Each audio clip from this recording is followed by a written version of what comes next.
بسم اللہ الرحمن الرحیم۔ السلام علیکم۔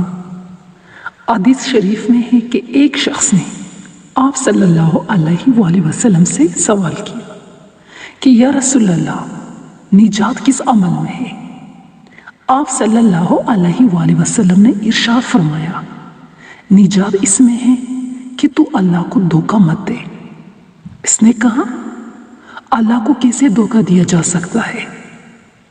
آپ صلی اللہ علیہ وآلہ وسلم نے فرمایا کہ کسی کام کا تجھے اللہ و رسول حکم فرما دے اور تو اس کو کرے مگر اللہ کے لیے نہیں بلکہ غیر اللہ کی خوشنودی کے لیے کرے، یہ اللہ تعالیٰ کو دھوکہ دینا ہے۔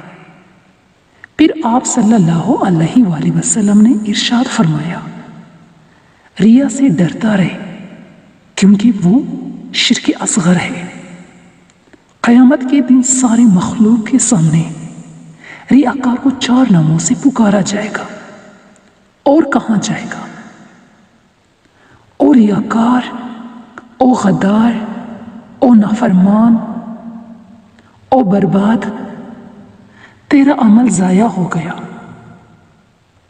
اور تیرا عمل ختم ہو گیا، تیرے لیے ہمارے پاس کوئی ثواب نہیں ہے۔ اے دھوکے باز، جا اس سے اپنا اجر مانگ لے جس کے لیے تو نے عمل کیا تھا۔